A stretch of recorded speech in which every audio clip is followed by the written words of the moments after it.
right, good morning, everybody. It is Tuesday, March 15th. This is Simply Cyber's morning daily cybersecurity threat briefing called First Things First, sponsored by Barricade Cyber Solutions, your partner for incident response, ransomware protection, and business recovery. Got a problem with ransomware specifically? You can give Eric Taylor and the Barricade Group a call and they can help you out over there. Also sponsoring GRC analyst slots in the class later on in this episode. So if you're new here, in the next 30 minutes, we are going to be tearing up the top cybersecurity news stories of the day. We'll give you everything you need to execute well on this Tuesday, as well as I'll be giving my professional analysis, my reflection on these things, on how you might be able to work them into your own practice, or how you can wow interviewers with your knowledge of what's going on in the world of cybersecurity. But standard practice, guys, when the clock in the corner gets to zero, we're going to get started. But for the next 2 minutes and 27 seconds, we are celebrating all of you who are here with us live. Good morning, Chinnery. Good morning, Ms. Julian. Good to see you, Big Tree. Brendan McCullen overseas. Good to see you over there. Hope everybody's doing well. The GRC Analyst Masterclass launch went great. We got a lot of, students. I've got reached out by several people with touching stories on the accessibility of it, and you know how their particular situation would not have allowed them to take that course if I hadn't made it pay what you can. So let's all cheers to everybody. I hope everybody's doing wonderful. Hopefully you guys can hear the music today. Still going to be rocking the Roots. I love the Roots. Good morning, Ashling. Good morning, Amadou. Rob Dalton, good to see you, man. Oh, Brent Garee's in the house. My friend, Brent. Everybody, say hi to Brent. He's a good man, good friend. I've been friends with him for a very long time. Hey, Richia Perry, good to see you. Carrie, always good. I hope you enjoy the class. Guys, remember, on the Discord, there is a class chat channel for people who are taking that GRC analyst class. To confer with each other, share ideas. There's a course feedback if you've got some challenges or you'd like me to, maybe add something. That's how we can do. Good morning, guys. So excited. If you're interested, later today at 2 o'clock, I will be live streaming on InfoSec Live's channel. I was asked to come on and talk about the GRC Analyst Masterclass. I'll actually pop it open, go through, kind of give you my perspective on why I did things the way I did, why I know the way I did it is going to deliver value and make you a more marketable candidate in the space. Thank you, Harden. I love me some Roots, and I love just ambiance in the pre-meeting settings. When it's just no audio, it's tough. All right, guys, we got 39 of us today. We got 10 seconds. We're about to rip this baby open. Coffee's flowing strong today. Oh, that's so good. Good morning. Kareem, good to see you. I see you, Pepin. Very nice. I see ya. Isaiah, excuse me. I see ya. I got confused there. Isaiah, good to see you, man. I hope you're well. Michael Taylor. Yeah, I saw Try Hack. Well, I didn't see Try Hack Me. I saw Hackersploit had a dirty pipe lab out there. So yeah, gotta love the community's response to taking action quickly. We saw it with Log4j, and now we're seeing it with Dirty Pipe. It's awesome. All right, guys. If you want to play along, you can go to cisoseries.com. David Spark and his gang do a fantastic job with the daily podcast that we piggyback on top of to perform first things first. And if you'd prefer, just lay back, put the cans on your ears, close your eyes, and listen to the silky, smooth delivery of cybersecurity headlines from me. Cheers, everybody. Let's get into it. From the CISO series, it's Cybersecurity Headlines. It's Tuesday, March 15th, 2022. Ukraine's IT army hit with malware. We previously reported on this show that a volunteer army of Ukrainian actors have deployed DDoS tools against Russian targets. Cisco Talos reports that cyber criminals are looking to exploit the sudden rash of people interested in performing DDoS attacks, hosting DDoS tools that are laden with malware.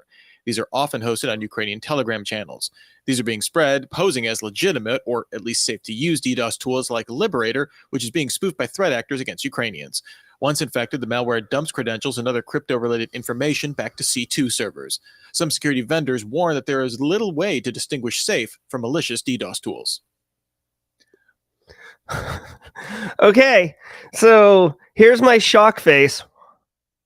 Okay, guys, like, listen, this is why you have to be careful with hackback and crowdsourcing a bunch of volunteers who I'm sure some subset of them are very competent and know what they're doing. And then there's a subset who don't know what they're doing, and a subset within that who are just doing as they're told, wanting to fight the good fight. So this is a perfect, you could have predicted this response by the Russian military force in this capacity, right? This IT army, anyone can join it. There's no screening. So obviously members of the adversarial party have joined it so they can monitor and get threat intel on what they're doing, what the targetings are, all those things. And then on top of that, they're pushing malware to this IT army. So they are basically cutting the legs out from this IT army, undermining them. And oh, by the way, there's consequences too, because it says they're dumping credentials. So now you're getting the credentials of these individuals, and I'm sure it wouldn't be hard for them to just add capability for dumping crypto wallets or dumping or pushing malware to wipe the machines because they have the wipers.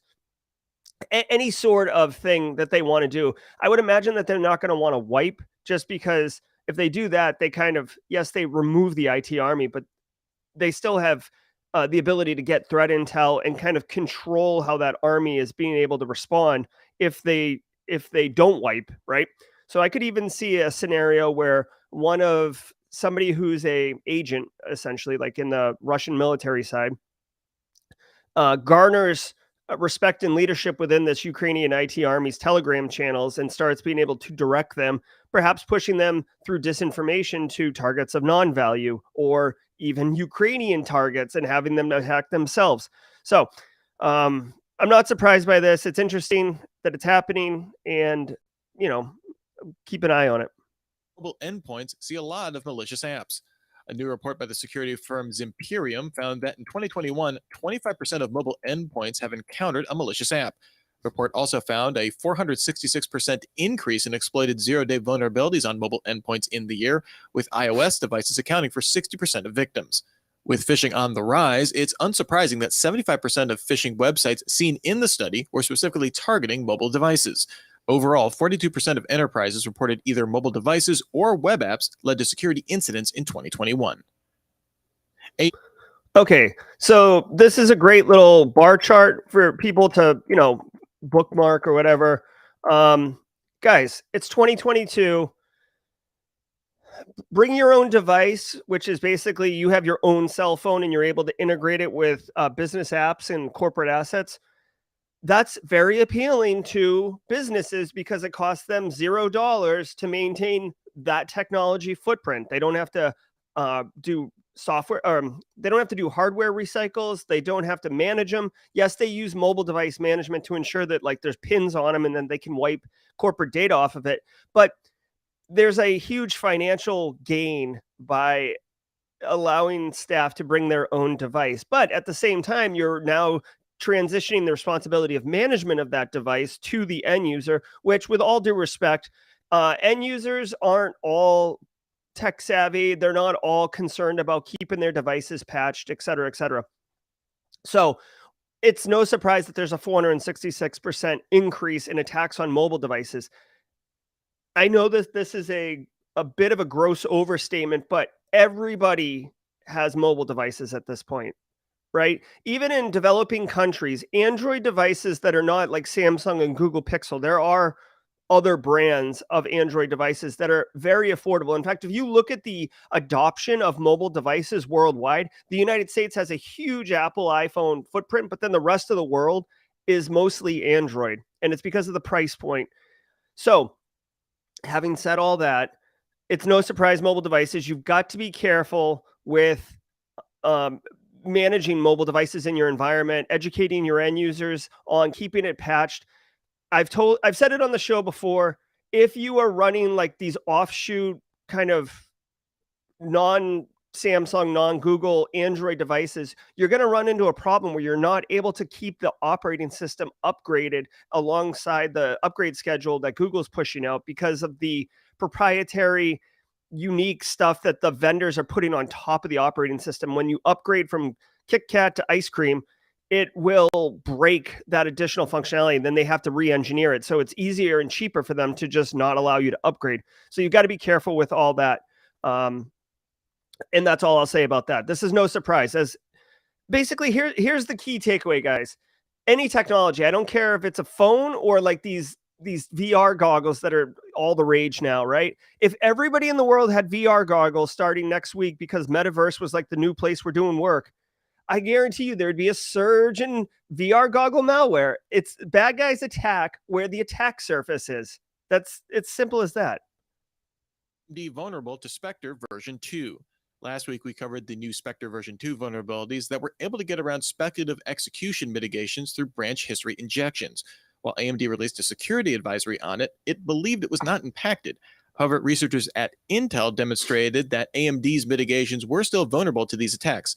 Phoronix investigated AMD's existing mitigations and found that they resulted in performance drops of up to 54% in some tests. Yeah. AMD issued new recommendations as a result of Intel's findings, with Linux users able to choose mitigations against Spectre version 2 at boot time. Okay, so we're not going to get uber nerdy here into computer architecture or anything, but the way that processors work, they take an instruction, put it on the processor, execute it, take it off the processor, move the instruction pointer, go to the next instruction, put it on the processor, et cetera, et cetera, et cetera, right? You've got multiple threads running. So that's the why modern operating systems can do all sorts of crazy fun stuff simultaneously. Context switching is the idea that you're kind of keeping things in memory and you're able to fire multiple processes without a latency in it. And this is where the Spectre attack and maybe the Meltdown one, I'm not 100% sure, but basically you're able to see what that kind of cache data is. At least this is my understanding of it. So in order to fix the problem, you have to like kind of nerf that context switching, which is the whole reason it's there is for performance improvement. And as you're seeing from this chart right here, that the performance is immediately impacted quite significantly, frankly, when they put the mitigation in place. And they said in the article, or at least the title of the article, that it may not even address the problem. So now we're running into this issue where you're getting poorer performance and still not risk mitigation, which, by the way, spoiler alert for people who are about to take the GRC class, that is not a great outcome. You do not want to sell, you don't want to sell worse performance for no value gain in any other area. That's not going to work. Any business person is going to tell you to go back to the drawing board and figure out a better solution. Or honestly, in this case, what they would say is, okay, well, what if we do nothing? What's the risk of a Spectre attack? Which we could debate the merits of that. I don't think it's very high likelihood of attack, especially if you're not like a national security system or something like that. If you're just,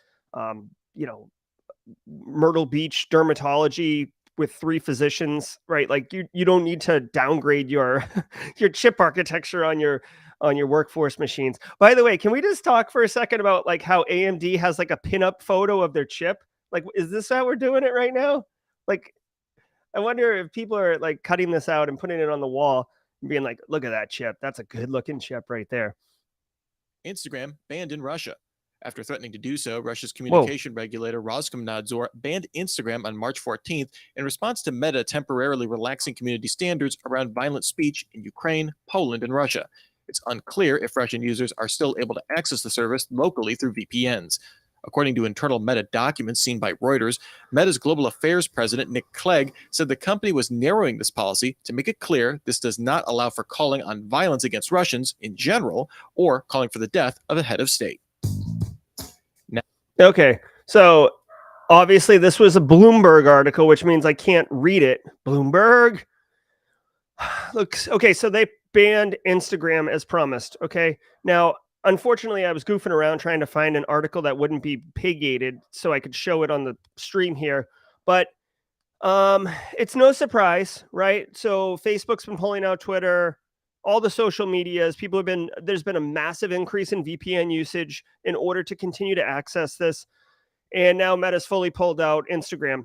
This kind of sucks in a couple ways, right? One, if people are using Instagram in order to get information of actual events happening on the ground that isn't sanitized by the ruling party of that area, then they are limited on being able to get that information effectively, right? Also, if there was anyone who was, and I don't know how real this is, but like if you're an Instagram model and this is how you paid for things, I know the ruble has gone way down in value, and there's like some things about US currency not coming into the country. But if you're an Instagram model or you use Instagram for your business, this is obviously going to severely impact you, right?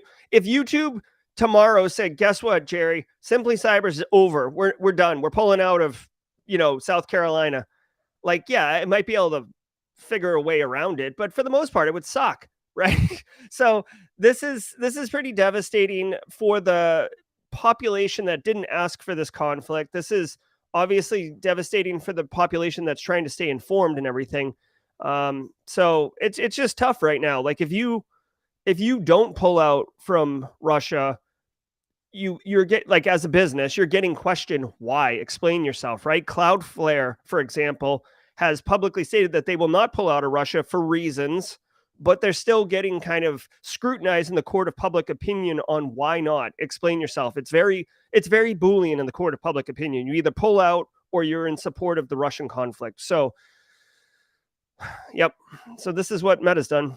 A word from our sponsor, Varonis. Online payment platforms to verify the identities of users. Wait a minute, what? Pete saw TikTok on how to operate a tank. Is there nothing TikTok doesn't cover? I thought it was just how to make like a no flour chocolate cake, but wow. Okay. And merchants, as well as the source of funds for transactions. The breaches in rules were discovered during a routine inspection by authorities in late 2021. Authorities haven't finalized the size of the fine yet, but it's expected to be at least hundreds of millions of yuan. Last year, the Chinese government announced that non-bank payment systems must meet the same anti-money laundering requirements as standard banks. Clearview. Okay, so let me preface this by saying I am not a geopolitical Chinese country government influence expert. Okay, I'm just speaking from what I know. So put a big asterisk next to that.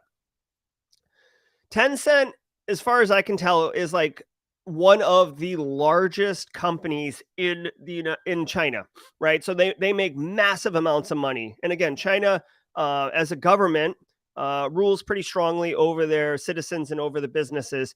And they are ensuring that the government is heavily involved in the business operations, including the finances of these large companies and the leadership of those companies. So when Tencent's possibly facing a record fine for anti-money laundering, the cynical version of me wonders if this is a response to them not playing fair, or if they were truly not preventing anti-money laundering, right? This is part of the reason why crypto, or at least Bitcoin, but I think it's crypto in general, is banned in China as a possible currency. Again, fact check me on that. But it's because you can't monitor it, right? You can't audit it per se. So you see Tencent, Alibaba, the other big one in China that I'm aware of. Meituan, I'm not familiar with, but you can see their performance has dramatically sank here. Of course, this coincides with the conflict in Ukraine, obviously. So there, it's hard to tell looking at a histogram whether or not the causation of the conflict was this, or these potential fines coming down had to do with it. But whatever, it is interesting, and it's just it's another storyline in the Chinese government and the large Chinese companies having interactions with each other. AI used in Ukraine. Clearview AI CEO Hontan That informed writers that it offered its facial recognition services for free to Ukraine's defense ministry over the weekend. The company claims it has over 2 billion images scraped from the social media service vKontakte. Clearview said it does not provide similar services to Russia. Tom That said that the system could be used to vet people of interest at checkpoints, identify the dead, or reunite families, although he said he doesn't know how the Ukrainian government is actually using it. Okay, guys, I don't know if you recall, but the other day on stream, I mentioned some type of AI service that's like next level and facial recognition. I couldn't remember it, right? I was like stumbling and bumbling over my words. This is the company. This is Clearview AI. If you have not heard about Clearview AI, oh, you need to check this out, okay? So check it out. I just Googled Clearview AI and then did a video tab on Google, right? Watch any of these videos, right? I would recommend this one is the interview with the CEO, okay, where he's sitting in this staged interview with the reporter. I've watched this one. You get into a lot of questions of efficacy and what is considered public domain versus private domain. If Pete McKinnon's is a super private guy and he's in the background of a picture that I took, right? He's just walking by, and I post the picture on my public Facebook account. Is it okay for them to scrape Pete's face off and add it to their database, right? Just as a quick example. This technology is really, really good at what it does, and it's kind of scary. If you want to talk about surveillance state and the potential of how you could implement a massive, very effective surveillance state, this is it. Now, I want to point out that they're saying here that Clearview AI has offered their services to Ukraine, which the world stands with Ukraine. We all agree, right? Like, or I shouldn't say we all agree. Many people believe that Russia is in the wrong in the invasion and Ukraine is defending themselves and it's not right. So there's a lot of support for Ukraine globally, right? As I personally feel is appropriate. Clearview AI offering this service, I hate to be cynical, people, but I really think this is a nice thing to do, but B, it's really good for optics, right? Like if you're offering your services to help the good fight, help the oppressed group, then you look like a champion, right? And it's a great public spin because Clearview AI has been getting blasted as far as how appropriate this is and what it is, how it can be used in a very, very controlling way, borderline dystopian. So I hate to say it. I hope they're using it for appropriate things. I hope they're reuniting loved ones who've gotten disconnected. But this is one of those slippery slope technologies. Denso hit with ransomware. The global automotive component supplier confirmed a cyber attack impacted its German operations. The company had previously disclosed illegal access to its network last week. The ransomware group Pandora claimed responsibility for the attack, claiming it obtained 1.4 terabytes of data in the attack. Pandora's leak site shows the stolen data includes purchase orders, technical information, and sales files.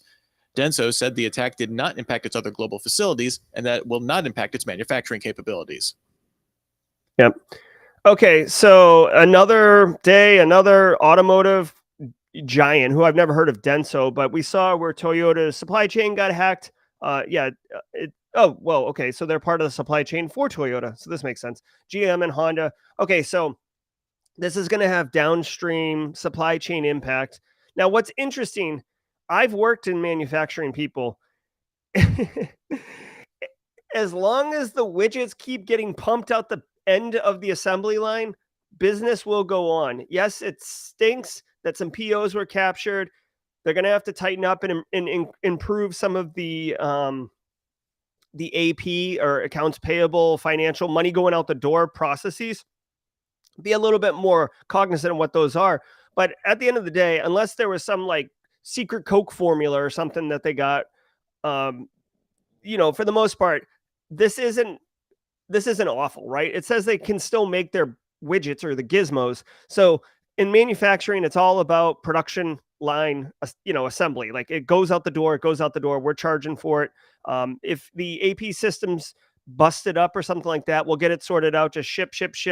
It's only if the shipping system gets jacked up, are you going to run into an issue. And we saw this with Maersk during the NotPetya attack in 2017, or 2000. Yeah, I think it's 17. So anyways, just add this to the pile. I feel like it's like a burning tire pile back here of ransomware victims, large organizations. We could see Ubisoft right here talking about their attack. It wasn't ransomware, but you know what I mean. It's ransomware. It's a way of life now. It's like living with COVID, right? Like it's just ransomware is here. We just kind of mitigate the impact and hope for resiliency when we get it impacted. Biden set to sign bill with cyber disclosure provisions. Last week, both the U.S. House and Senate passed a bill that would include a provision that critical infrastructure operators must report cyber attacks within 72 hours. It now goes to President Biden's desk to sign into law. Disclosure would be required for substantial cybersecurity incidents. Any ransomware payments would also have to be disclosed within 24 hours. The law also gives CISA the authority to subpoena for failure to disclose within those timelines. If you haven't subscribed to the CISO series podcast yet, okay, so there was a lot. There's a lot in this bill. You know, guys, what I'm going to tell you, today's a big day. This whole week is a big day. This whole week's a big day. This whole week's a big week for me. So I might not be able to dig in this, but I am interested in reading this bill and providing a analysis of it and what it could mean. You might think that this is government overreach by requiring private organizations to report cyber attacks, but it starts wandering into the waters of this is for the public good, because anyone can get hit, right? We're seeing these automotive titans get hit. We're seeing mom and pop shops get hit. I had a guy yesterday reach out to me, whether or not it's true or not, I don't know, but he's like a professional freelance photographer. And his entire collection got ransomware, and he asked me to decrypt it, which obviously I can't. I told him to restore from backups, which he didn't have, and I gave, I can't help you. Start doing backups. So anyways, I will analyze this and see what's going on. This is not going to stop ransomware. This isn't going to stop cyber attacks. This is just going to provide greater awareness and a better corpus of data for vendors to put together interesting bar charts around the current state of cyber attacks. So we'll see. The fact that Jen Easterly is involved and CIS is involved is promising. I love what they're doing. Would love to get Jen Easterly on Simply Cyber, but I don't think that's ever going to happen. But that's okay. By the way, do you see this? Report a substantial cybersecurity incident.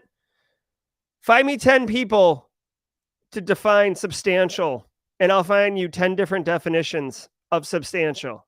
All right? What does substantial mean here? And if it's a financial number of impact, $1 million to a small business is significantly different than $1 million to General Motors, right? So this is really squishy and probably, I don't want to call it a possible loophole for lawyers to get around, but this is that needs to be corrected if there's going to be a final bill. All right.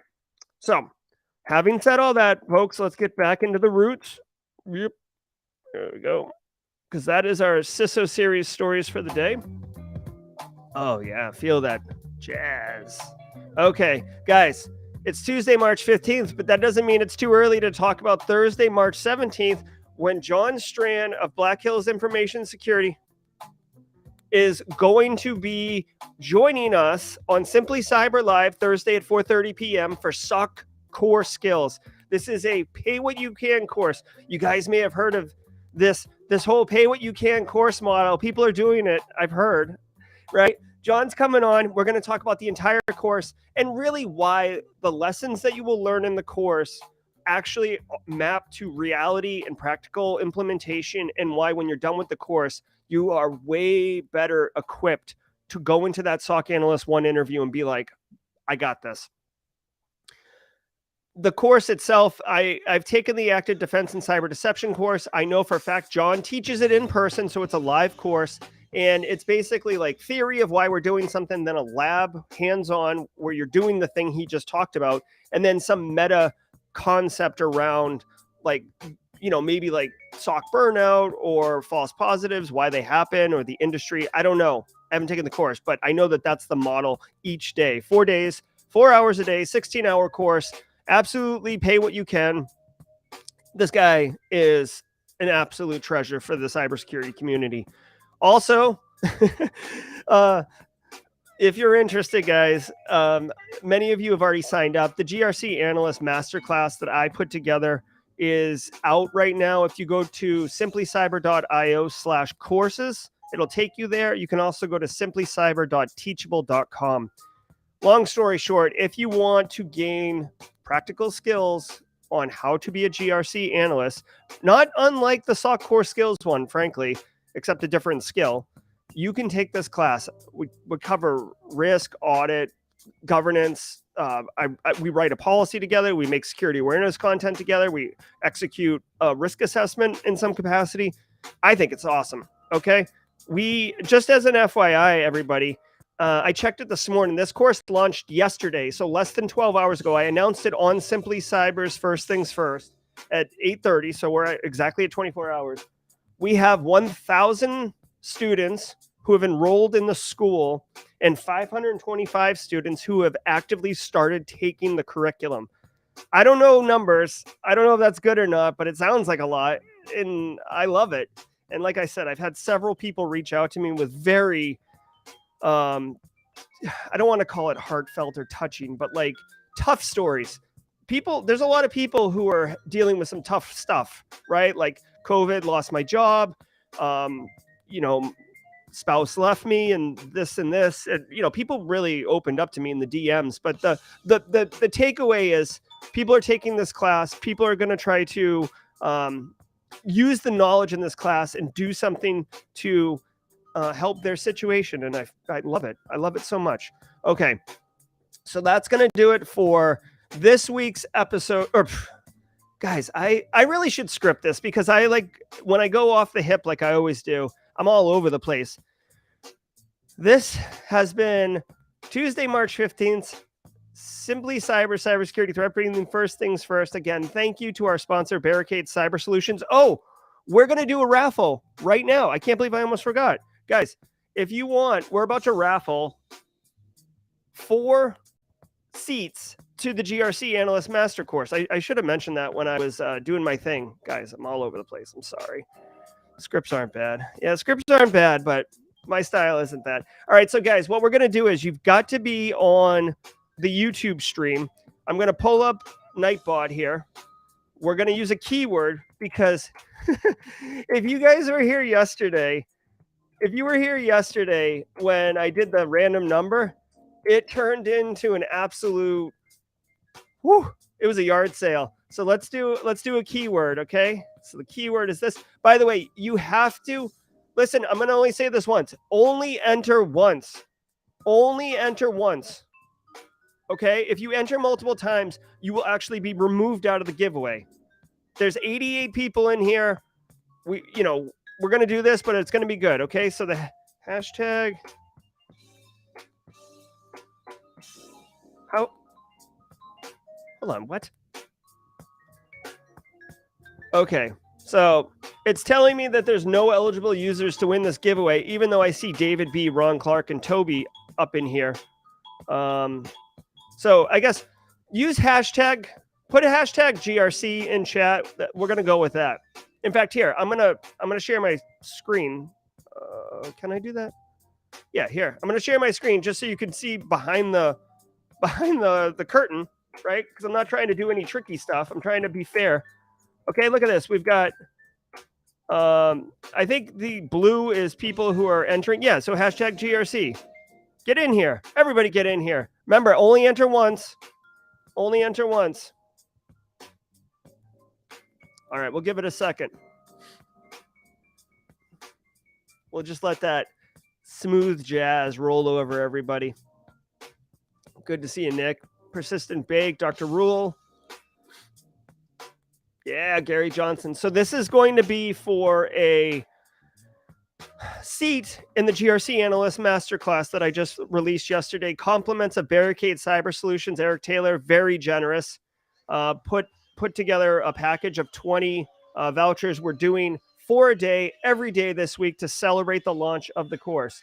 You'll have to connect with me on Discord. You can just DM me afterwards and tell me that you are who you say you are. No shady business, or else it's really going to be ugly for everyone. Here we go. I'm going to roll, guys, okay?